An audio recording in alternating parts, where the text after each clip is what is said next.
Le livre des sœurs de Amélie Nothomb, lu par Françoise Gillard. Quand elle se réveillait, aux délices d'avoir dormi s'ajoutait l'émerveillement d'avoir vécu de tels prodiges.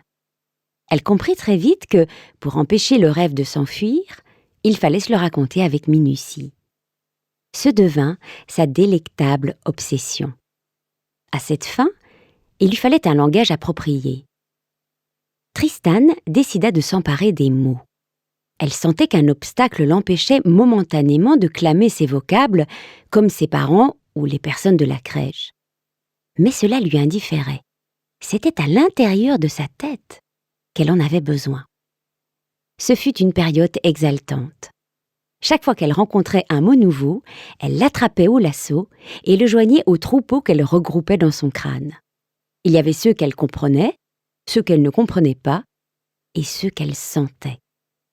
Elle les utilisait tous, avec une préférence marquée pour les termes obscurs qui lui servaient dans les nombreux cas où l'histoire onirique dépassait l'entendement. Quelle déception! Le jour où elle sut que, par exemple, se déplacer à tâtons ne signifiait pas se rendre en un lieu extraordinaire caché dans le noir. Heureusement, ce genre de découverte pénible n'interviendrait que beaucoup plus tard. Là, elle vivait la fièvre de l'acquisition du langage, qui ne diffère guère de celle de certains collectionneurs d'art contemporain.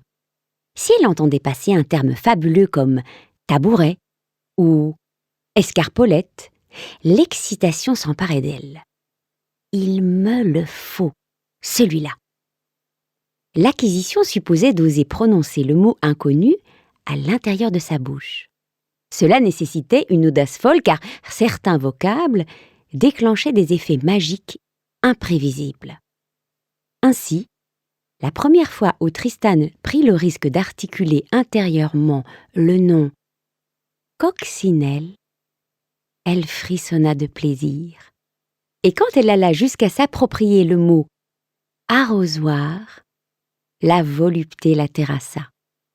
Elle devait avoir 2 ans lorsqu'elle entendit sa mère dire à son père « C'est bizarre, la petite ne parle pas encore. »« C'est normal, non ? » ?»« Non, elle devrait dire maman ou papa. »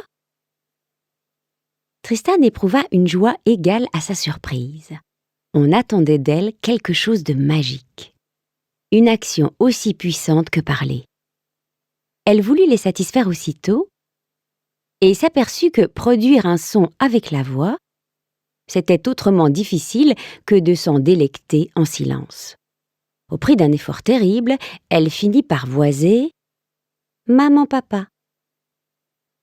Florent et Nora écarquillèrent les yeux. 3 minutes ne s'étaient pas écoulées entre leur échange et le prodige. C'était donc que l'enfant avait compris. D'ailleurs, elle avait prononcé pile les mots spécifiés. Ils en oublièrent de la féliciter.